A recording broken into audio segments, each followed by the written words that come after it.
swasta memang lebih banyak swasta. Kita masih banyak, sering lihat lah ketika kita turun ke dapil, ketika turun ke sekolah, kita masih banyak temukan kekurangan guru. Jadi di daerah-daerah pinggiran itu masih kita temukan guru itu mengajar tidak sesuai linear dengan ijazahnya, itu masih ada. Mereka sudah ngajar di sekolah swasta di lembaga A, tetapi ketika dia jadi P3K, dia tidak lagi mengabdi di sekolah asal. Akibatnya apa yang terjadi? Kalau sekolah di kota nih, semua fasilitasnya, sak lab, sak perpustakaannya, semua dicukupi. Bahkan kadang sesuatu yang tidak wajib itu diadakan. Tapi di sekolah pinggiran, kadang pagar saja, itu tidak ada. Kalau saya lihat, walaupun tidak semua ASN begitu. Jadi di sekolah-sekolah pinggiran banyak juga nih ASN-nya. Akhirnya di sekolah pinggiran itu malah lebih banyak GTT, guru tidak tetap. Jadi menurut saya, nggak usah terlalu fanatik saat masuk sekolah ini, tetapi jadi kalau kita ingin maju dari sisi setara kehidupan kita, kesejahteraan kita semuanya, maka tentu kunci utamanya adalah pendidikan.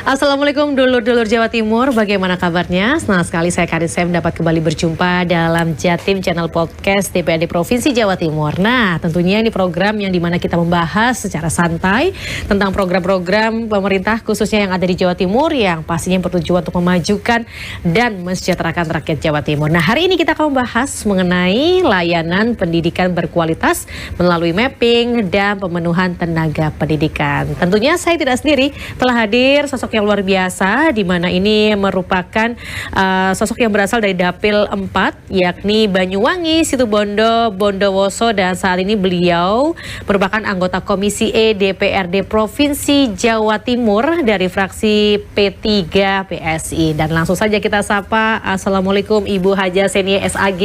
Waalaikumsalam warahmatullahi wabarakatuh. Apa kabar hari ini? Alhamdulillah sehat, baik. Sehat, baik, luar biasa. Dan panggilan akrabnya adalah Buk Zeni. Betul ya. Terima kasih sudah meluangkan waktunya untuk bisa mampir di sini. Saya yakin sebagai anggota komisi ini jadwalnya padat sekali begitu ya, tapi mau mampir di sini sebuah kehormatan bagi saya bertemu dengan Buk Zeni. Nah, Buk Zeni kalau bicara mengenai kegiatannya di anggota Komisi E begitu ya, khususnya Komisi E DPRD Jawa Timur, ini tupoksinya biasanya adalah yang paling banyak disambati masyarakat. Betul nggak sih, Buk ya? Ya, kalau Komisi E itu memang tupoksi kami lebih kepada layanan dasar masyarakat. Di situ ada urusan pendidikan, kemudian ada urusan kesehatan, kemudian ketenaga kerjaan, sosial, pariwisata, pemuda olahraga, perlindungan perempuan dan anak. Jadi rata-rata hal-hal yang memang bersentuhan langsung dengan layanan dasar dan kepentingan masyarakat itu adanya itu di Komisi E. Dan pasti Dewan mengawal pekerjaan pemerintah. Jadi paling banyak OPD yang jadi mitra kerja itu memang Komisi E. Yang banyak terjadi persoalan masyarakat dan disambati masyarakat itu memang juga sama Komisi E. Mitra kerjanya apa aja nih, Bu Zeni? Iya, ada dinas pendidikan, ada dinas kesehatan, dinas ketenaga kerjaan, kemudian ada dinas pariwisata, pemuda dan olahraga, dinas pemberdayaan perempuan dan anak, seperti itu ya. Jadi dinas-dinas yang mengampu terhadap urusan-urusan dasar ini menjadi tupoksi kewenangan kami. Wah, luar biasa. Dan Bu Zeni ini kan berasal dari Dapil 4, Banyuwangi, Situbondo, dan juga Bondowoso. Ini merupakan daerah yang lingkungannya terkenal sering menyuarakan aspirasi, khususnya dari kalangan pondok pesantren dan juga santri. Nah, sejauh ini apa yang sering Ibu perjuangkan bagi mereka, khususnya misalnya terkait fasilitas dan juga anggaran pendidikan kah yang ada di Ponpes begitu? Kebetulan saya ini backgroundnya pertama sebelum saya jadi ketua DPR nih dulu di tahun 2009 saya memang posisinya adalah pendidik. Jadi saya adalah tenaga guru, bahkan saya adalah ASN. Yang kemudian berhenti menjadi ASN mengambil jalur politik praktis. Selain itu saya juga adalah santri salah satu pondok pesantren, yaitu Pondok Pesantren Salafiyah Safiyah Sukoharjo. Sehingga tentu ketika hari ini saya menjabat 4 periode hari ini sebagai anggota DPRD, maka konsen saya adalah konsen di dunia pendidikan dan lebih banyak memperjuangkan pendidikan selain negeri ya, pendidikan swasta dengan pondok pesantren. Apa misalnya yang sudah kita perjuangkan, urusan regulasi dan anggaran itu menjadi sesuatu yang sangat krusial untuk menjadi payung hukum dan menjadi dasar pondasi pengembangan pondok pesantren. Maka kami termasuk salah satu inisiator dari salah satu perda yang diinisiasi oleh DPRD Provinsi Jawa Timur, yaitu Perda nomor 3 tahun 2022 tentang fasilitasi pengembangan pondok pesantren. Jadi saya termasuk inisiatornya dan kebetulan saya termasuk pansus yang merumuskan peraturan daerah itu. Alhamdulillah perda itu sudah disahkan dan kemudian ini yang menjadi payung hukum terhadap pemberdayaan pengembangan terhadap pondok-pondok pesantren yang ada di Jawa Timur. Isinya Perda nomor 3 tahun 2022 itu apa nih? Ya, isi tentang perda itu ya tentang bagaimana fasilitasi pengembangan pondok pesantren, baik dari sisi pengembangan SDM-nya, kemudian infrastrukturnya, bagaimana pengembangan wawasan kebangsaan yang ada di pondok pesantren, bagaimana kemudian fundraising-nya pondok pesantren, kemudian jejaringnya pondok pesantren dengan stakeholder yang lainnya, termasuk juga bagaimana pendanaan dan supporting system yang bisa diberikan oleh pemerintah Provinsi Jawa Timur kepada pondok pesantren. Selama ini apakah payung hukumnya lemah gitu mungkin? Ya, selama ini kan yang kita pakai itu masih pada posisi peraturan gubernur sebelum perda ini ada. Tetapi ketika perda ini ada, maka tentu payung hukum ini menjadi sudah cukup kuat sehingga nanti pesantren itu dengan tidak melanggar regulasi dan aturan yang ada, mereka juga berhak untuk mendapatkan fasilitas dari pemerintah Provinsi Jawa Timur. Baik dari sisi penguatan SDM tenaga pendidik, infrastruktur pendidikannya, kurikulum dan yang lainnya yang dibutuhkan oleh pondok pesantren. Sebelum ada perda itu berarti fasilitasnya kurang begitu ya? Ya, masih pada payung hukumnya masih pada posisi peraturan gubernur. Tentu ketika pergub kan jangkauannya menjadi masih terbatas. Ya, ya. Wow, luar biasa. Nah, untuk kondisi yang ada di situ Bondo sendiri saat ini ada berapa jumlah ponpes dan para santrinya seperti apa kondisinya? Kalau data yang masuk di EMIS itu pada posisi 215. Tetapi sekali lagi ini data EMIS yang terdaftar di kantor Kementerian Agama. Padahal kita paham, kadang ada beberapa pondok pesantren itu yang sampai posisi hari ini itu masih belum mendaftarkan diri ke EMIS. Jadi saya hanya berdasarkan de jure ya, de jure-nya 215. Kalau jumlah santri itu yang terdaftar di EMIS itu masih pada posisi 15.000. Tapi yang tidak terdaftar, saya yakin itu masih lebih banyak dari angka yang saya sebutkan. Itu kalau kondisi di Situ Bondo ya, karena kita paham Situ Bondo itu terkenal dengan kota santri.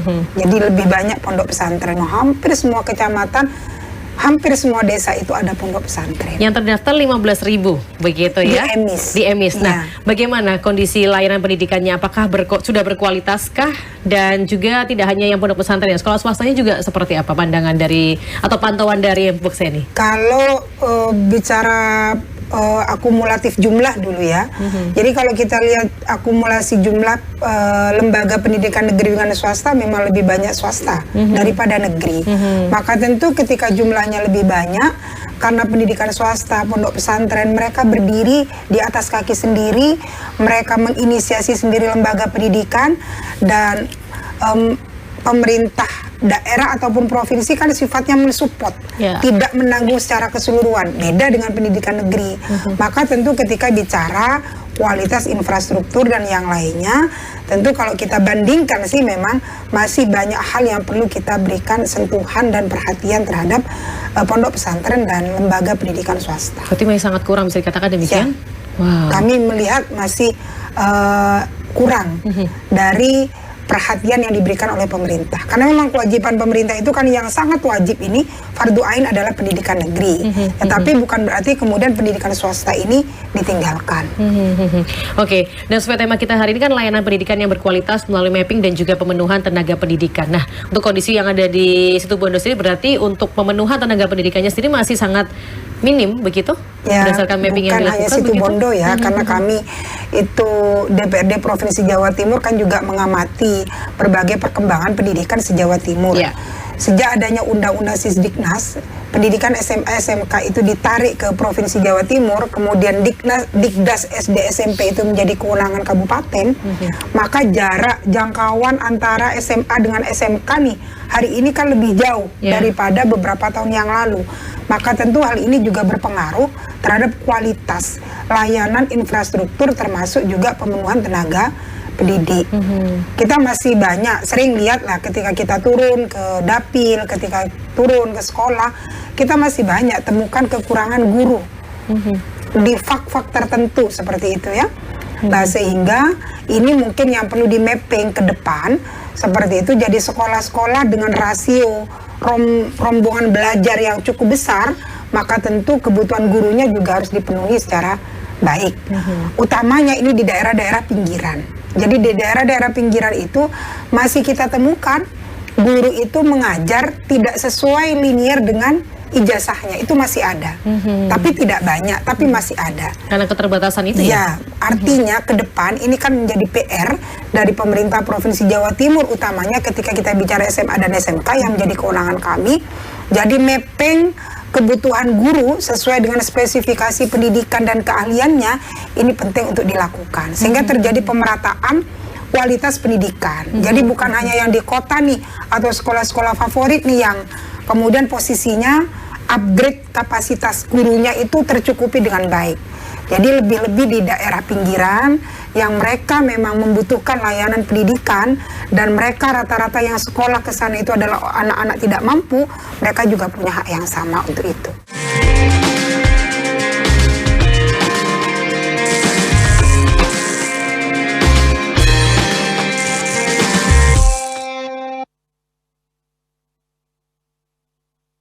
Adakah obat yang aman untuk Listrik untuk rakyat PLN sambung listrik 812 masyarakat prasejahtera di Jawa Timur.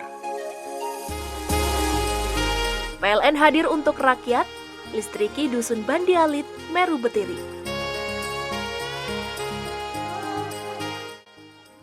Kebun Gizi Wagus, binaan PLN peduli berikan dampak nyata peningkatan ekonomi Srikandi, kelompok tani lokal. Listrik untuk rakyat PLN sambung listrik 812 masyarakat prasejahtera di Jawa Timur. PLN hadir untuk rakyat, listriki Dusun Bandialit, Meru Betiri.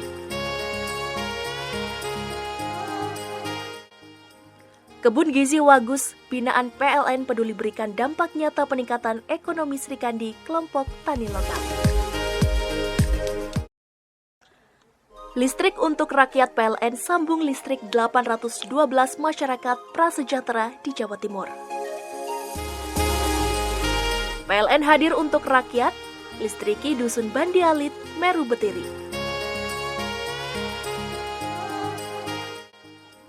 Kebun Gizi Wagus, binaan PLN peduli berikan dampak nyata peningkatan ekonomi Srikandi, kelompok tani lokal.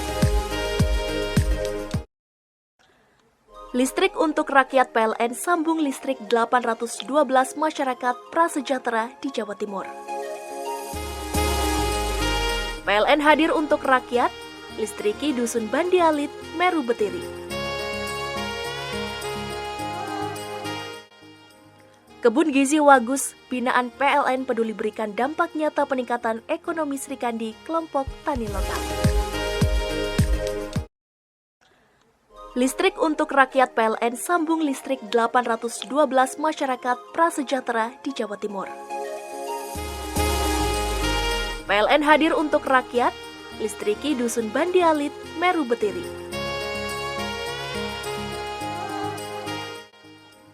Kebun Gizi Wagus, binaan PLN peduli berikan dampak nyata peningkatan ekonomi Srikandi, kelompok tani lokal. Listrik untuk rakyat PLN sambung listrik 812 masyarakat prasejahtera di Jawa Timur. PLN hadir untuk rakyat, listriki Dusun Bandialit, Meru Betiri.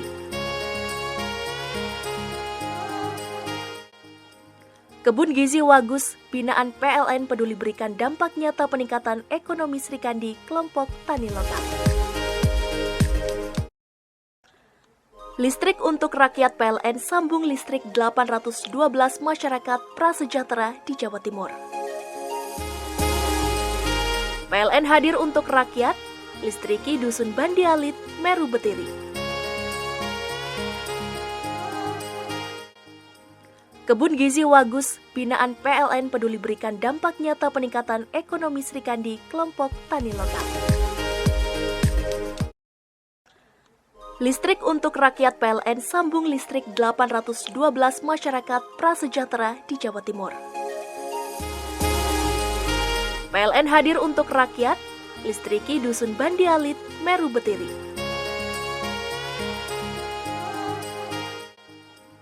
Kebun Gizi Wagus, binaan PLN peduli berikan dampak nyata peningkatan ekonomi Srikandi kelompok tani lokal. Listrik untuk rakyat PLN sambung listrik 812 masyarakat prasejahtera di Jawa Timur. PLN hadir untuk rakyat, listriki Dusun Bandialit, Meru Betiri.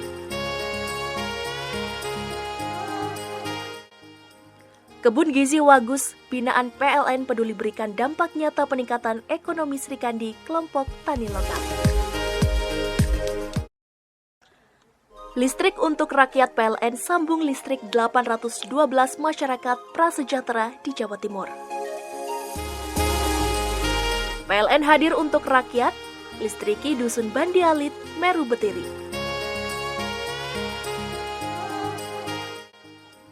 Kebun Gizi Wagus, binaan PLN peduli berikan dampak nyata peningkatan ekonomi Srikandi kelompok tani lokal.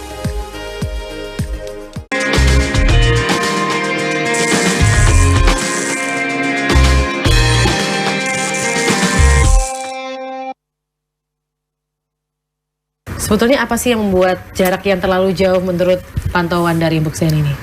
Ya, kita paham bahwa jumlah guru yang pensiun itu kan tiap tahun pasti ada ya. Sementara rekrutmen ASN ini kan juga tidak selalu tiap tahun. Itu ada sesuai dengan kebutuhan di lapangan. Beruntung ada kebijakan pusat yang namanya rekrutmen P3K. Sehingga kemarin tenaga sukuan yang mereka sudah mengabdi sekian tahun nih, kemudian bisa terekrut menjadi P3K.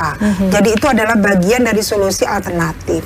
Tetapi tetap saya melihat bahwa kekurangan guru ini masih terjadi, utamanya sekali lagi di daerah-daerah pinggiran, sekolah-sekolah pinggiran. Itu kan alternatif untuk sekolah yang negeri ya, ada guru P3K begitu ya. Kalau untuk swasta bagaimana nih Mbok Zeni? Sekolah swasta kemarin saya disambatin. Ketika bicara P3K misalnya nih, mereka sudah ngajar di sekolah swasta di lembaga A. Tetapi ketika dia jadi P3K, dia tidak lagi mengabdi di sekolah asal. Akibatnya apa yang terjadi? Dia dimutasi ke sekolah negeri. Akhirnya tempat dia mengabdi puluhan tahun di sekolah swasta, akhirnya hari ini menjadi kekurangan guru. Ini yang menjadi PR. Perlu ada perubahan regulasi di tingkat pusat, sehingga tidak ada dikotomi dan perbedaan nih antara pendidikan negeri dengan pendidikan swasta. Ya udah, kalau misalnya dia ngena P3K di sekolah swastanya, maka tempatkanlah dia di sekolah swasta itu. Sehingga sekolah swasta ini tidak sibuk lagi mencari guru sesuai dengan spesifikasi itu. Karena dia ngabdinya di situ 10 tahun, kena P3K, ditarik nih dari swasta ke sekolah negeri, maka siapa yang kurang? Gurunya tentu di sekolah swasta.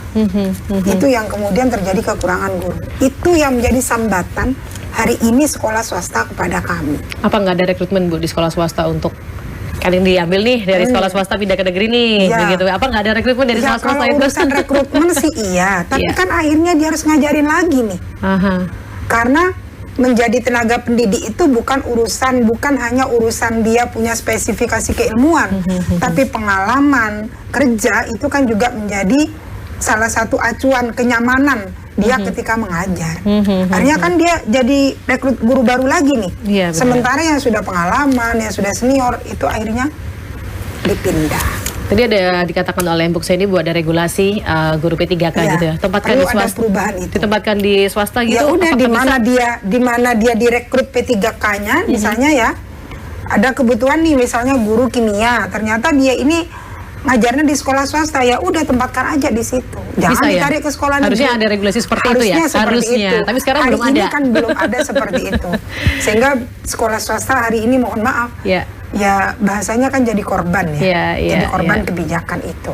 Urusan penempatan guru P3K. Guru P3K, Ya. padahal ini sangat penting juga Ya. untuk guru yang swasta itu Ya. ya. Wow, luar biasa. Nah, kalau bicara mengenai pengalaman dari Ibu Seni sendiri, bahwa dulunya adalah seorang ASN, seorang pendidik begitu ya, otomatis sangat paham tentang seluk-beluk dunia pendidikan begitu. Pandangan Bu Seni sendiri tentang topik kita hari ini mengenai layanan pendidikan yang berkualitas melalui mapping dan juga pemenuhan tenaga pendidikan. Pendidikan yang berkualitas seperti apa sih menurut Bu Seni? Kalau pendidikan berkualitas itu ada banyak faktor yang harus kita cukupi. Apa saja nih kira-kira? Pertama, infrastruktur pendidikan. Harus ada pemerataan infrastruktur pendidikan, baik sekolah yang ada di kota ataupun di desa. Jangan sampai ada jomplang nih. Kalau sekolah di kota nih, semua fasilitasnya, sak lab, sak perpustakaannya, semua dicukupi. Bahkan kadang sesuatu yang tidak wajib itu diadakan. Tapi di sekolah pinggiran, kadang pagar saja, itu tidak ada. Nah, jadi mau kita bicara sekolah berkualitas, maka perlu ada pemerataan infrastruktur pendidikan dimanapun itu. Itu yang pertama. Yang kedua adalah kualitas tenaga pengajar. Jadi dengan perkembangan zaman yang terus hari ini berkejaran dengan dunia teknologi dan segala macam, maka tentu upgrade kapasitas dari tenaga pendidik ini penting. Termasuk tadi yang menjadi topik kita dari awal dibahas itu adalah pemerataan terhadap tenaga pendidik yang ada di sekolah. Jangan sampai kemudian numpuk di salah satu sekolah tapi kemudian berkurang di sekolah yang lain. Itu yang kedua. Kemudian untuk pendidikan berkualitas juga adalah yang ketiga, selain infrastruktur, kemudian tenaga pendidik, yang tidak kalah pentingnya itu adalah tingkat partisipasi masyarakat. Nah ini penting, karena yang namanya pendidikan gak akan pernah maju nih kalau kemudian hanya ditanggungkan terhadap tanggung jawab pemerintah. Support dari masyarakat sekitar, termasuk wali murid, ini penting. Makanya kemudian hari ini kami di pemerintah Provinsi Jawa Timur lagi membahas satu rancangan peraturan gubernur tentang peran dan partisipasi masyarakat untuk memperkuat ini, untuk memperkuat infrastruktur pendidikan dan kualitas SDM ini. Seperti apa nih posisi partisipasi masyarakat untuk menguatkan posisi ini? Jadi itu hari ini sedang kita bahas rancangan peraturan gubernurnya. Sehingga ketika kita bicara pendidikan gratis, karena program Bu Gubernur itu kan TISTAS, gratis berkualitas. Namanya gratis itu kan tidak boleh ada pungutan apapun. Mau itu di SMA ataupun SMK.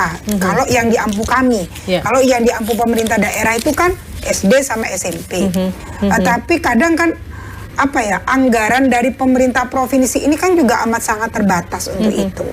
Lah maka untuk tambal sulam terhadap kekurangan-kekurangan agar yang ada di sekolah-sekolah nih, maka kemudian partisipasi masyarakat ini bagaimana juga mengambil peran yang sangat penting untuk menguatkan supporting system yang diberikan oleh pemerintah Provinsi Jawa Timur. Partisipasi mereka dalam menyekolahkan anak. Bukan hanya itu. Jadi kalau hanya itu kan hanya mendorong ya. Artinya peran-peran partisipasi masyarakat, misalnya ini nih, ternyata sekolah ini ada satu kebutuhan yang kemudian ini nggak bisa disupport dari pemerintah Provinsi Jawa Timur. DPOPP-nya nggak cukup, kemudian bosnya nggak cukup, ini nggak cukup, seperti itu. Maka kami sedang merancang partisipasi masyarakat ini boleh ada bentuk partisipasi masyarakat, tetapi harus real, harus ada RKS, ada RAKS-nya, ada rancangannya, ada RAP-nya, dan RAP-nya itu dibahas bersama-sama dengan wali murid, dengan komite sekolah, ada transparansi seperti itu. Kemudian ada perlakuan juga kepada yang siswa miskin itu untuk tidak dikenai hal-hal begitu. Jadi ini sedang rancangan, kita nggak bisa sosialisasikan secara utuh karena tentu namanya rancangan ini kan masih kita benahi nih, mana yang kemudian ini beresiko, mana yang tidak, mana yang akan kita jadikan loloskan menjadi satu kebijakan, mana yang tidak, seperti itu. Bagaimana dengan sekolah rakyat Bu, yang dimana untuk anak, untuk mereka yang sangat miskin ekstrim itu? Ya, sekolah rakyat hari ini kan menjadi program baru ya. Saya belum bisa memberikan evaluasi terhadap sekolah rakyat karena hari ini kan masih baru rekrutmen guru, rekrutmen siswa, seperti itu. Cuma prinsipnya kan kalau sekolah rakyat itu kan diberikan untuk mereka-mereka warga yang tidak mampu, kemudian mereka bisa full day school, kan seperti itu ya. Tapi konsepnya seperti apa, utuhnya seperti apa, kami masih belum bisa melakukan controlling dan monitoring untuk itu. Jadi nanti ketika SR ini berjalan di kabupaten kota, tentu menjadi kewajiban kami untuk memotret secara langsung dan memberikan evaluasi apa hal-hal yang ini butuh diperbaiki. Karena ini kan masih konsep nih, masih belum berjalan satupun seperti itu. Oke.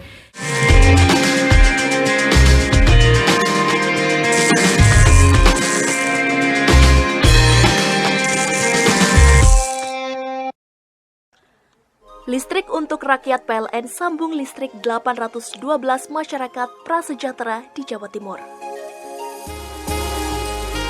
PLN hadir untuk rakyat, listriki Dusun Bandi Alit, Meru Betiri.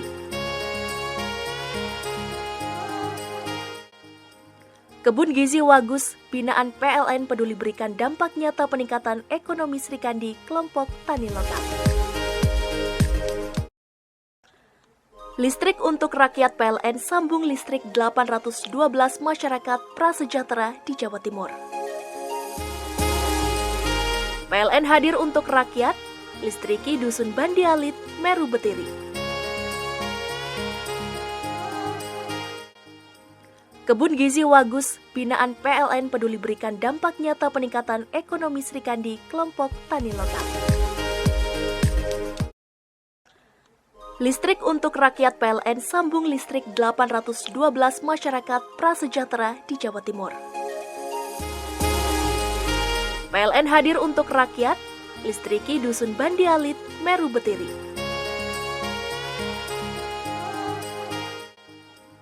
Kebun Gizi Wagus, binaan PLN peduli berikan dampak nyata peningkatan ekonomi Srikandi kelompok tani lokal.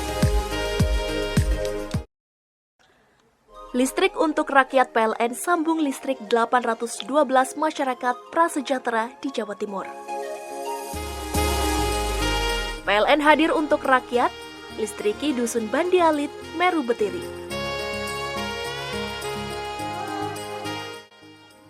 Kebun Gizi Wagus, binaan PLN peduli berikan dampak nyata peningkatan ekonomi Srikandi kelompok tani lokal. Listrik untuk rakyat PLN sambung listrik 812 masyarakat prasejahtera di Jawa Timur. PLN hadir untuk rakyat, listriki Dusun Bandi Alit, Meru Betiri.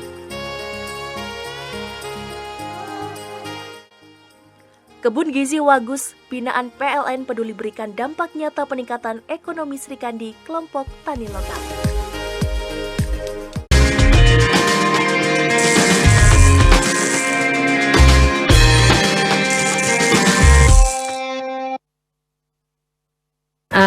Soal tadi dikatakan mengenai regulasi P3K yang dimana mereka kan penempatannya di negeri kebanyakan begitu. Ada nggak dorongan dari P3 untuk bisa meregulasikan supaya ayo ini dibikin aja supaya P3K itu bisa ditempatkan di sekolah swasta begitu. Ya, karena kebutuhan swasta juga sangat membutuhkan sekali untuk kondisi saat ini begitu. Kalau kita terus mendorong itu ya, apalagi terus terang ya, background dan latar belakang saya itu produk swasta. SD SMP saya di negeri, tapi SMA dan kuliah saya itu di swasta. Baik. Sehingga saya bisa membandingkan bagaimana posisi saya ketika berada di sekolah negeri dan bagaimana posisi saya ketika ada di sekolah swasta. Maka tentu kami tetap mendorong ya, baik itu melalui BKD, melalui Dinas Pendidikan Provinsi Jawa Timur, kita bareng-bareng untuk menyuarakan itu ke pusat agar kemudian ada perubahan regulasi itu. Karena kalau pemerintah Provinsi Jawa Timur kan tidak bisa membuat aturan yang kemudian aturan itu bertentangan dengan aturan yang ada di pusat. Tapi kita tetap mendorong itu karena rata-rata itu yang menjadi sambatan dari pengelola lembaga-lembaga swasta. Tadi Bu Seni mengatakan bahwa di pelosok ini sangat kekurangan tenaga begitu kan ya. Kenapa sih para ASN ini nggak mau tempatkan di pelosok begitu kalau menurut Bu Seni? Ya, kadang mereka itu kan merasa nyaman, apalagi ASN ya, kadang merasa nyaman, saya nggak mau susah-susah nih, mending saya ngajar aja di kota karena jaraknya itu lebih dekat dan seterusnya. Makanya kemudian kalau saya lihat, walaupun tidak semua ASN begitu, jadi di sekolah-sekolah pinggiran banyak juga nih ASN-nya. Akhirnya di sekolah pinggiran itu malah lebih banyak GTT, guru tidak tetap, yang mengajar di sana, seperti itu. Padahal yang mereka digaji ya gajinya tidak sebesar ASN lah, seperti itu. Kalau kita di Provinsi Jawa Timur kan kisaran 1 juta. Kita berikan kepada guru tidak tetap, seperti itu. Yang di pelosok-pelosok juga seperti itu ya? Ya pokoknya semua GTT lah. Mau itu di pelosok, mau di daerah kota, ya segitu yang bisa diberikan. Padahal kalau bicara profesi guru ini kan siap ditempatkan di mana aja, walaupun ya, apalagi ASN ya. Apalagi ASN ya. Kalau ASN kan harus siap ditempatkan di mana saja. Tapi karena mungkin sudah ada di zona nyaman. Di zona nyaman, zona aman, seperti itu ya. Ini sangat sayang sekali. Apakah mungkin ada gebrakan tertentu, mungkin ada sosialisasi dari Bu Seni ataupun juga dari Partai P3 mungkin supaya para ASN ini ayo keluar dari zona nyaman, kita coba gerak ke daerah pelosok-pelosok supaya ASN ini mau bergerak begitu? Ya, karena kondisi sudah sangat urgensi sekali begitu. Kuncinya kan memang harus ada ketegasan ya, seperti itu. Jadi ya udah, ini bukan urusan tega dan tidak tega, seperti itu. Jadi kayak Dinas Pendidikan Provinsi, BKD ketika sudah melakukan mapping, oh ternyata di sini nih kekurangan guru ini, ya sudah kita tarik walaupun di kota, taruh di sini. Memang butuh ketegasan. Ya kalau ini ditawarkan, mana ada yang mau, Mbak, menempati sekolah di pinggiran. Pasti ketika ditawarkan mereka pengen ada di tempat yang nyaman. Sifat dasar manusia ya. Mapping data dan kebutuhan ini penting, lalu kemudian ditindaklanjuti dalam bentuk kebijakan dan keputusan. Oke, baik. Nah, soal guru swasta yang di Jawa Timur nih, saya juga penasaran. Memang ada yang mereka sudah menerima sertifikasi, tapi ada juga yang belum menerima sertifikasi. Ini juga akan tentunya terkait dengan kesejahteraan mereka. Nah, bagaimana kondisi seperti ini? Apalagi kalau kita tahu tidak semua guru mendapatkan jatah sertifikasi dan juga e-passing dari pemerintah, begitu ya. Mereka yang swasta banyak dibayar ala kadarnya. Bahkan yang sangat miris ada yang sampai 200.000 per bulan nih, Bu Seni. Ini akan sangat miris sekali begitu ya. Nah, bagaimana Dewan, khususnya Komisi E yang ada di DPRD Provinsi Jawa Timur ini bisa memperjuangkan hal tersebut begitu, Bu Seni? Maka yang bisa kita lakukan itu kan memang guru swasta itu macam-macam ya. Kalau yang sudah kena sertifikasi dan e-passing lumayan lah. Tapi yang tidak itu kan akhirnya menjadi beban dari yayasan. Dan yayasan itu saya yakin juga tidak bisa memberikan honor yang kemudian standar UMR, itu memang susah. Jadi memang mengajar di sekolah swasta itu lebih banyak kepada posisi pengabdian. Kecuali memang sekolah swasta yang menarik biaya dari siswa itu besar ya. Ya kayak sekolah-sekolah internasional itu kan menarik biayanya besar. Tapi kalau kayak di kami itu di Situbondo itu rata-rata sekolah swasta itu kan mereka hidupnya hanya dari bosda. Mereka kadang juga tidak menarik apapun dari siswa. Bahkan kadang yang namanya seragam itu juga dibelikan oleh sekolah agar supaya mereka dapat siswa. Nah, ini kondisi-kondisi semacam ini tentu ini butuh perhatian dari kita, utamanya pada posisi insentif guru swasta. Paling tidak ada support nih untuk guru swasta yang tidak dapat e-passing, sertifikasi. Penting ini kita dorong bareng-bareng agar mereka juga dapat insentif atau bantuan lah, walaupun tentu tidak besar. Tentu kalau mau dibandingkan dengan GTT yang hari ini dibayar 1 juta, mungkin tidak sampai ke situ. Tetapi paling tidak perlu ada perhatian untuk itu. Karena mereka benar-benar mengabdi luar biasa. Ada yang hanya dapat gaji 200.000, bahkan yang 150.000 itu juga ada. Makanya kemudian mereka juga nyambi pekerjaan yang lain kan akhirnya nggak fokus. Ya tetap fokus sih. Kalau misalnya sekolahnya sore nih, di siang atau sore di lembaga swastanya, maka mereka kadang pagi harus mencari pekerjaan lain untuk bisa memenuhi kebutuhan sehari-hari. Begitu juga sebaliknya, kalau mereka ngajarnya di sekolah swasta nih pagi, maka kemudian siangnya itu nyambi di tempat lain. Temuan di dapilnya Bu Seni sendiri bagaimana? Apakah masih ada kekurangan guru atau mungkin juga bagaimana kondisi para kualitas gurunya juga yang di daerah dapilnya Bu Seni? Ya kalau bicara kualitas guru ya, Ya alhamdulillah kalau hari ini kualitas guru sudah ini ya, sudah bagus. Karena hari ini kan sudah ada ketentuan jumlah jam mengajar, kemudian ijazah itu harus linier. Beda dengan dulu ketika saya pernah menjadi guru. Saya seorang sarjana agama, tapi kemudian saya mengajarnya itu fisika dan bahasa Inggris gitu ya. Serius waktu itu? Serius, waktu itu saya pernah mengalami situasi begitu sekitar 5 tahun lebih lah seperti itu. Okay. Itu dulu. Karena memang mencari guru dengan disiplin ilmu tertentu itu juga agak susah. Betul. Tapi hari ini alhamdulillah kondisi kalau bicara kualitas guru sudah lumayan jauh lebih baik dari dulu. Artinya linier lah.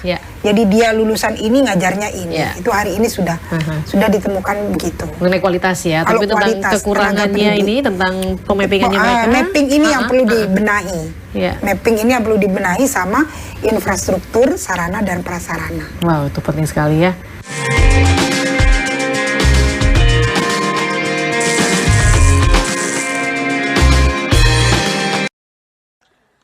Listrik untuk rakyat PLN sambung listrik 812 masyarakat prasejahtera di Jawa Timur.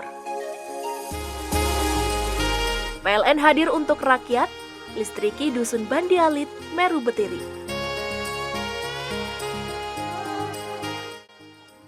Kebun Gizi Wagus, binaan PLN peduli berikan dampak nyata peningkatan ekonomi Srikandi, kelompok tani lokal. Listrik untuk rakyat PLN sambung listrik 812 masyarakat prasejahtera di Jawa Timur. PLN hadir untuk rakyat, listriki Dusun Bandi Alit, Meru Betiri. Kebun Gizi Wagus, binaan PLN peduli berikan dampak nyata peningkatan ekonomi Srikandi, kelompok tani lokal.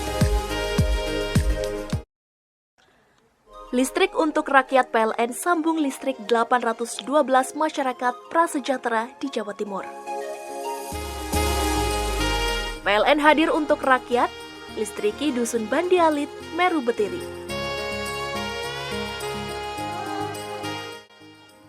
Kebun Gizi Wagus, binaan PLN peduli berikan dampak nyata peningkatan ekonomi Srikandi, kelompok tani lokal. Listrik untuk rakyat PLN sambung listrik 812 masyarakat prasejahtera di Jawa Timur. PLN hadir untuk rakyat, listriki Dusun Bandi Alit, Meru Betiri.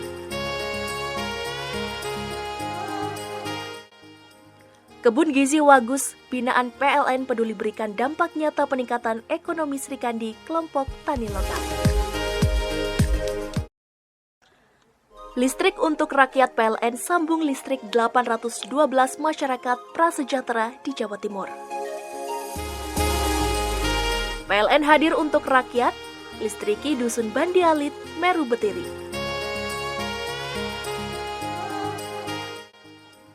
Kebun Gizi Wagus, binaan PLN peduli berikan dampak nyata peningkatan ekonomi Srikandi, kelompok tani lokal.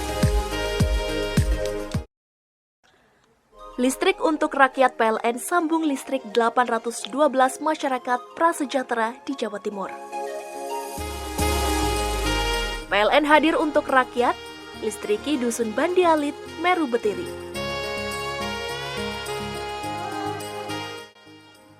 Kebun Gizi Wagus, binaan PLN peduli berikan dampak nyata peningkatan ekonomi Srikandi, kelompok tani lokal.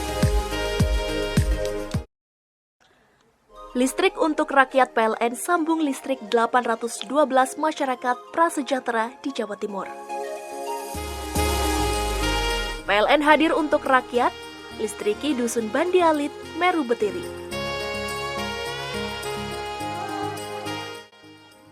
Kebun Gizi Wagus, binaan PLN peduli berikan dampak nyata peningkatan ekonomi Srikandi, kelompok tani lokal.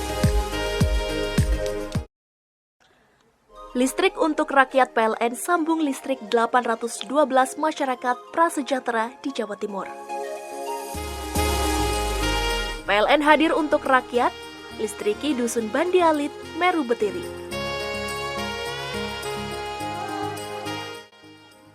Kebun Gizi Wagus, binaan PLN peduli berikan dampak nyata peningkatan ekonomi Srikandi, kelompok tani lokal. Listrik untuk rakyat PLN sambung listrik 812 masyarakat prasejahtera di Jawa Timur. PLN hadir untuk rakyat, listriki Dusun Bandialit, Meru Betiri.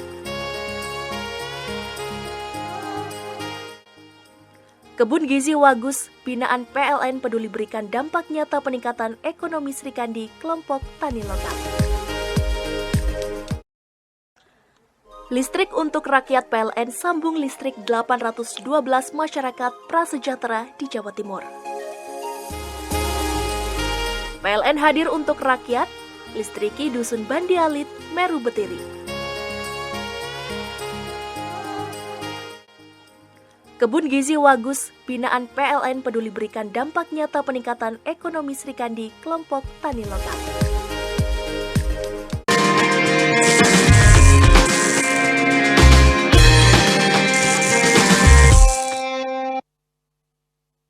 Wow, ini kondisinya gurunya udah berkualitas tapi pembagiannya atau mappingnya ini masih kurang bagus begitu. Tapi bagaimana di Jawa Timur? Saya penasaran kondisi realnya untuk mapping guru-guru yang ada di atau tenaga pendidik yang ada di provinsi kita seperti apa nih Bu Seni? Ya sama seperti yang saya bilang tadi ya Kak.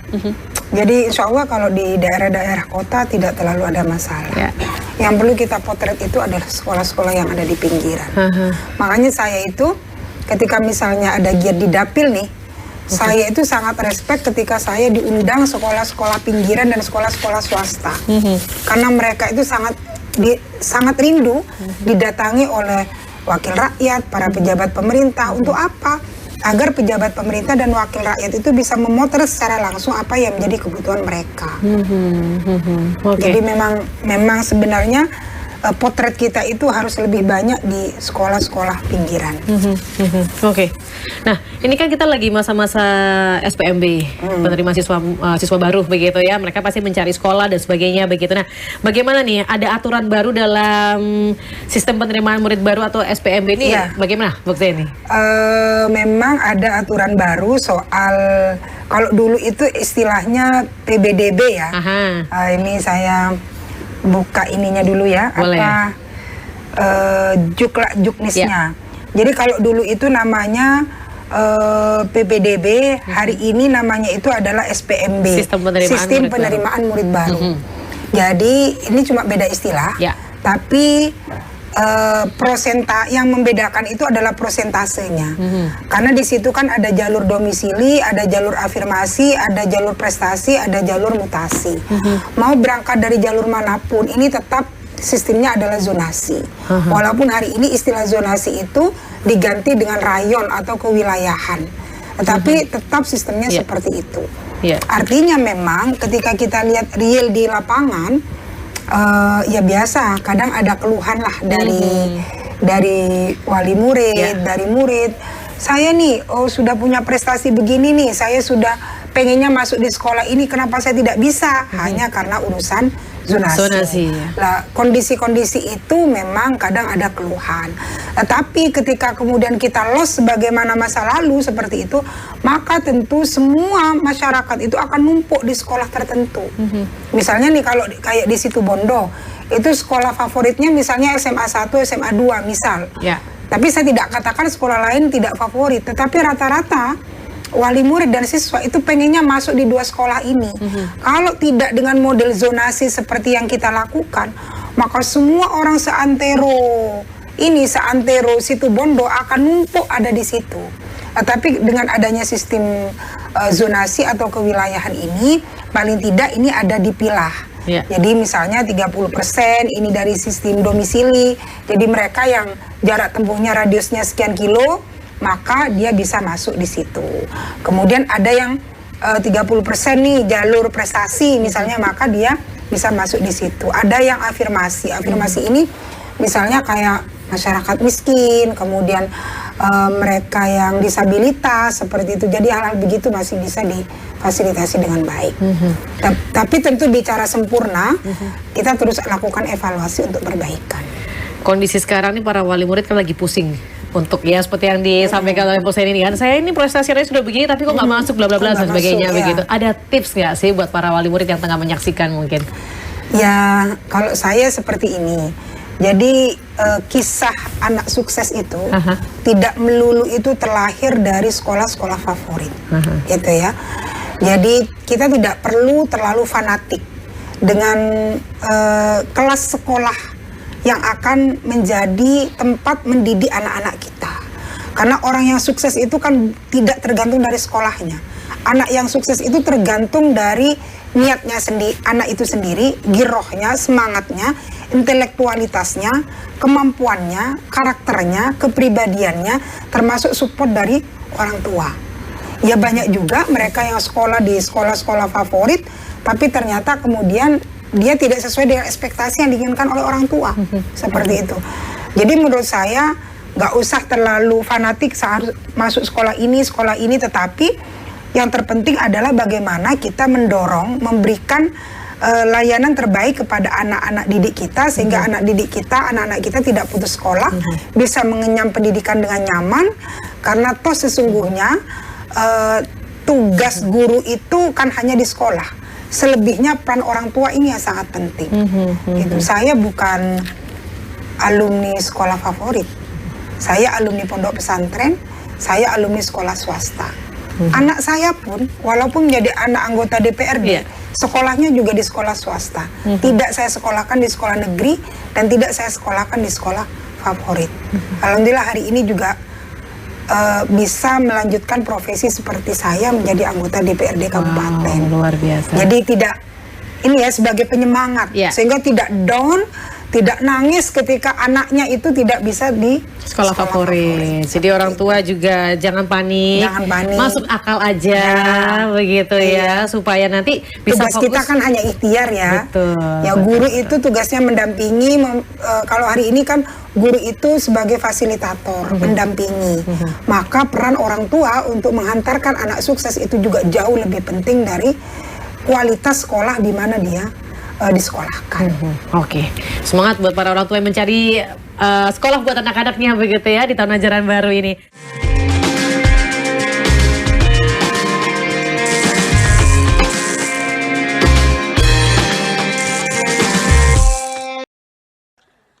Listrik untuk rakyat PLN sambung listrik 812 masyarakat prasejahtera di Jawa Timur. PLN hadir untuk rakyat, listriki Dusun Bandi Alit, Meru Betiri.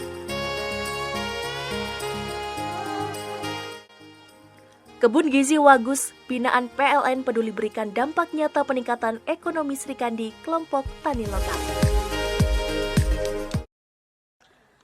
Listrik untuk rakyat PLN sambung listrik 812 masyarakat prasejahtera di Jawa Timur.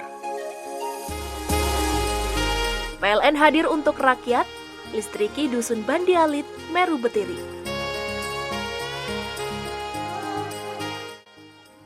Kebun Gizi Wagus, binaan PLN peduli berikan dampak nyata peningkatan ekonomi Srikandi, kelompok tani lokal.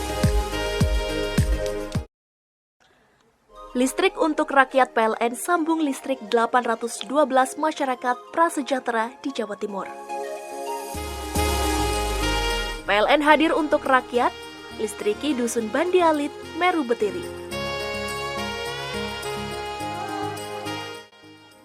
Kebun Gizi Wagus, binaan PLN peduli berikan dampak nyata peningkatan ekonomi Srikandi, kelompok tani lokal. Listrik untuk rakyat PLN sambung listrik 812 masyarakat prasejahtera di Jawa Timur. PLN hadir untuk rakyat, listriki Dusun Bandi Alit, Meru Betiri. Kebun Gizi Wagus, binaan PLN peduli berikan dampak nyata peningkatan ekonomi Srikandi, kelompok tani lokal. Listrik untuk rakyat PLN sambung listrik 812 masyarakat prasejahtera di Jawa Timur. PLN hadir untuk rakyat, listriki Dusun Bandi Alit, Meru Betiri. Kebun Gizi Wagus, binaan PLN peduli berikan dampak nyata peningkatan ekonomi Srikandi, kelompok tani lokal.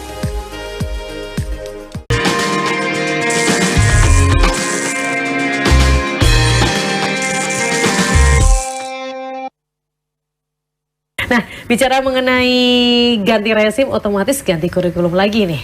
Bagaimana nih, Mbak Zeni? Saya termasuk Tarik orang nafas ya. yang, iya, saya termasuk orang yang kalau bicara mindset pribadi Iya. ya, saya termasuk orang yang tidak begitu suka terhadap ganti-ganti kurikulum. Seolah-olah dunia pendidikan ini menjadi kelinci percobaan seperti itu ya. Kita kadang latah dengan kurikulum-kurikulum yang dibikin seperti itu. Seharusnya tidak harus selalu ganti kurikulum, tapi membenahi. Jadi kurikulum lama, apa nih yang kurang, kemudian ini terus kita benahi seperti itu. Kalau menurut saya sih seperti itu. Jadi saya termasuk orang yang tidak latah dengan ganti-ganti kurikulum. Iya, kalau yang kemarin kan kurikulum merdeka nih, Ya. yang sekarang masih belum ada namanya nih Ya. ya, masih dirahasiakan. Ya ganti, Masih jadi digodok setiap kayaknya. era ganti, setiap era ganti seperti itu. Iya, iya, iya. Kasihan juga kepada Bapak Ibu Dewan Gurunya kan Betul seperti sih, itu. menyesuaikan lagi, Ya, belajar menyesuaikan lagi dan akhirnya berat di posisi administratif gitu. Karena saya mantan guru gitu ya. Ketika ganti lagi seperti itu, harusnya kan mengganti itu kan tidak lantas menghilangkan 100%. Tapi mungkin namanya perbaikan dan perubahan 75% dipakai, 25% nih direvisi seperti itu. Tapi kalau posisi mengganti itu kan berarti kita memulai lagi dari titik zero seperti itu. Dengan model administrasi yang baru lagi, dengan model pembelajaran yang baru lagi. Kemudian infrastruktur yang dibutuhkan baru lagi seperti itu. Ini kan juga kadang menjadi kegelisahan. Sementara posisi keuangan dari sekolah ini kan juga harus kita pahami lah. Jadi kemampuan sekolah untuk survive itu tidak sama antara sekolah satu dengan sekolah yang lain.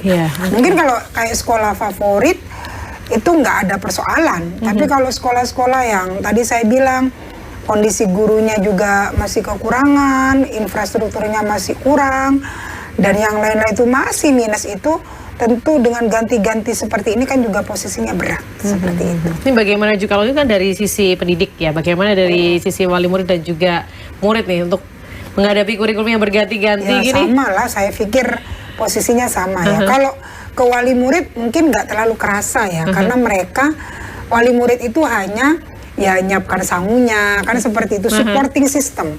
Tetapi akan sangat terasa itu kepada Dewan Guru, tenaga pendidik, penyelenggara sekolah, itu yang amat sangat terasa seperti itu. Oke, nah apakah ada upaya nih kalau kita bicara mengenai kesejahteraan guru ya, apakah ada upaya agar guru sebagai pekerjaan profesi mendapatkan pendapatan yang layak dan juga bisa mendapatkan cover BPJS Kesehatan dan Ketenaga Kerjaan begitu Mbak Zeni? Ya kalau kami memang menginginkan semua guru itu, jadi makanya ada istilah guru itu pahlawan tanpa tanda jasa ya. Tapi itu kan zaman dulu. Hari ini kan juga harus diperhatikan. Artinya kami berharap juga kalau di sekolah negeri itu tercover. Tapi kalau di sekolah swasta kan mereka ya BPJS yang nggak dapet, kemudian apalagi ketenaga kerjaan. Pensiun kadang nggak dapat malah juga, ya? Nggak dapat. Jadi pensiun itu kan hanya untuk ASN saja, seperti itu. Ya memang penguatan ekonomi sekolah yang lebih memungkinkan itu kan adalah sekolah swasta seperti itu. Mungkin ini juga yang perlu diperhatikan. Artinya bagaimana lembaga-lembaga swasta, yayasan seperti itu juga mereka punya pengembangan ekonomi kelembagaan. Sehingga dari pengembangan ekonomi kelembagaan nih, ini juga bisa menjadi salah satu sumber fundraising selain untuk pengembangan pendidikan dan infrastrukturnya, tapi ini juga bisa membantu untuk meningkatkan kesejahteraan Dewan Guru seperti itu. Apakah ada yang memungkinkan itu adalah di sekolah swasta. Kalau di sekolah negeri itu kan tidak boleh lah. Sekolah berbisnis itu kan tidak boleh. Tapi kalau yayasan kan boleh. Yayasan misalnya punya sawah, yayasan berusaha, apa itu kan boleh. Memang hari ini kalau untuk sekolah-sekolah swasta penguatan ekonomi ini juga penting seperti itu. Tapi apakah ada mungkin dorongan dari Komisi E ini khususnya dari di perda yang kita bikin yang tadi saya sebutkan Perda nomor 3 tahun 2022 itu ada juga persoalan pemberdayaan ekonomi untuk pondok pesantren dan lembaga keagamaan. Berarti bisa artinya dikatakan itu memungkinkan. Oh, di dalamnya berarti tinggal improvisasi inovasinya dan menggali potensi apa nih yang bisa dikembangkan secara ekonomi seperti itu. Oh, berarti dalam Perda 3 nomor 2 nomor 3 tahun 2022 ada. itu juga ada. Payungnya sudah payungnya ada. Juga ada. Tinggal Substansinya, menunya yang mau diisikan ini. Di dalamnya ada perlindungan. Butuh goodwill kita semua kan seperti itu. Dengan kemampuan anggaran kita yang memang terbatas. Ini memang kompleksitas persoalan ya. Kalau kita bicara kebutuhan di tingkat bawah itu sangat banyak nih. Tapi memang kemampuan untuk memenuhi apa yang menjadi kebutuhan ini kan terbatas seperti itu. Makanya ini penting para pengambil kebijakan ini bisa menentukan skala prioritas mana yang lebih bisa diprioritaskan untuk pemenuhan di APBD. Bu Kseni sebagai seorang yang sudah sangat paham mengenai dunia pendidikan karena memang pernah terjun dalam dunia pendidikan dan saat ini juga tupoksinya dalam juga dunia pendidikan di komisi ini, tentunya punya harapan terkait layanan pendidikan yang berkualitas. Nah, idealnya tuh seperti apa menurut Bu Kseni? Ya, kalau kami berharap ada kolaborasi dalam rangka peningkatan kualitas dunia pendidikan. Kolaborasi antara siapa? Tentu kolaborasi antara pemerintah. Kalau kami pemerintah Provinsi Jawa Timur, kalau kabupaten tentu pemerintah daerah, bupati yang ada seperti itu, bahwa dunia pendidikan ini menjadi tanggung jawab pemerintah iya, tetapi juga ada menjadi tanggung jawab masyarakat. Kemudian ada juga menjadi tanggung jawab dunia usaha. Jadi 3 pilar ini penting untuk saling menguatkan satu dengan yang lain. Makanya kemudian di dunia usaha ini kan juga ada CSR nih. Maka penting juga CSR yang ada di dunia usaha ini juga di-match-kan dengan kebutuhan dunia pendidikan di mana usaha itu berada. Ya kalau misalnya ada perusahaan ini nih di kecamatan ini, di kabupaten ini, bisa dong kemudian CSR-nya ini juga disandingkan dengan program-program peningkatan kualitas pendidikan. Itu harapan kami. Sehingga ketika 3 pilar ini bisa segitiga emas ya kalau bahasa saya itu, ini bisa dikoneksikan dengan baik antara pemerintah, partisipasi masyarakat sama dunia usaha, insya Allah tidak terlalu berat untuk kita mengekspektasikan pendidikan berkualitas sebagaimana idealisme dan cita-cita kita semua. Segitiga emas berkolaborasi menuju Indonesia emas ya. Wah, luar biasa. Nah, Bu Kseni, ini saya punya pertanyaan terakhir sebelum nanti kita berpisah begitu ya. Tentu saat ini ada ibu-ibu yang menyaksikan juga dari dapilnya Bu Kseni begitu. Adakah mungkin pesan-pesan khusus yang ingin disampaikan kepada mereka soal kesejahteraan mereka supaya lebih terjamin khususnya terkait persoalan pendidikan? Silakan Bu Kseni. Baik, terima kasih untuk masyarakat Jawa Timur khususnya yang ada di dapil kami. Masyarakat Situbondo, Bondowoso, dan Banyuwangi. Jadi kalau kita ingin maju dari sisi setara kehidupan kita, kesejahteraan kita semuanya, maka tentu kunci utamanya adalah pendidikan. Maka berikan pendidikan yang terbaik buat anak-anak kita, pendidikan yang berkualitas, baik itu pendidikan negeri, pendidikan swasta, ataupun pendidikan di pondok pesantren, maka tugas kita sebagai orang tua untuk memberikan layanan pendidikan yang terbaik. Maka apa yang menjadi potensi anak, keinginan anak, maka tugas kita untuk memberikan pendampingan. Tetapi bukan hanya pendampingan, ingat bahwa anak yang sukses itu bukan hanya dihantarkan oleh guru-gurunya, tapi anak yang sukses itu dihantarkan juga oleh doa ridho daripada orang tua. Maka peran orang tua memberikan pendampingan terhadap anak ketika berada di rumah itu hari ini juga jauh lebih penting dari sekedar menitipkan anak didiknya ke sekolah secara full tanpa monitoring dan tanpa controlling. Jadi itu yang bisa saya sampaikan. Mudah-mudahan dengan podcast yang durasinya walaupun tidak terlalu panjang, ini bisa menjadi hasanah keilmuan bagi kita semua untuk menjadi orang tua yang terbaik buat anak-anak kita. Luar biasa, terima kasih Mbak Kseni untuk waktunya, sharingnya, memotivasi juga untuk para ibu-ibu yang tengah menyaksikan para orang tua begitu ya. Dan Dulur Jawa Timur, terima kasih juga untuk kebersamaan Anda. Semoga apa yang disuarakan oleh wakil rakyat kita ini juga merupakan suara dari kita semua, dan semoga dunia pendidikan yang ada di Jawa Timur benar-benar berkualitas, tenaga pendidikannya bisa sejahtera, dan murid-muridnya pun menjadi murid-murid yang berkualitas menuju Indonesia Emas. Saya Karin Sam pamit undur diri. Wassalamualaikum warahmatullahi wabarakatuh.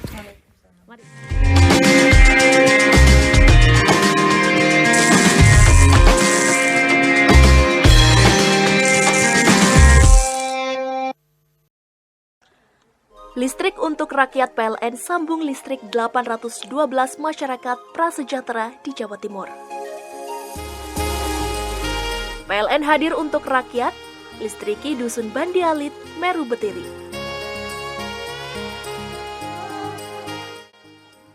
Kebun Gizi Wagus, binaan PLN peduli berikan dampak nyata peningkatan ekonomi Srikandi, kelompok tani lokal. Listrik untuk rakyat PLN sambung listrik 812 masyarakat prasejahtera di Jawa Timur. PLN hadir untuk rakyat, listriki Dusun Bandi Alit, Meru Betiri. Kebun Gizi Wagus, binaan PLN peduli berikan dampak nyata peningkatan ekonomi Srikandi, kelompok tani lokal. Listrik untuk rakyat PLN sambung listrik 812 masyarakat prasejahtera di Jawa Timur. PLN hadir untuk rakyat, listriki Dusun Bandi Alit, Meru Betiri. Kebun Gizi Wagus, binaan PLN peduli berikan dampak nyata peningkatan ekonomi Srikandi, kelompok tani lokal.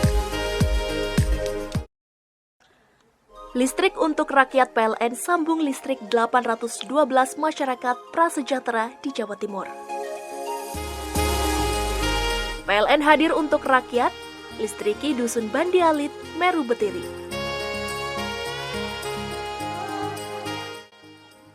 Kebun Gizi Wagus, binaan PLN peduli berikan dampak nyata peningkatan ekonomi Srikandi, kelompok tani lokal. Listrik untuk rakyat PLN sambung listrik 812 masyarakat prasejahtera di Jawa Timur. PLN hadir untuk rakyat, listriki Dusun Bandi Alit, Meru Betiri.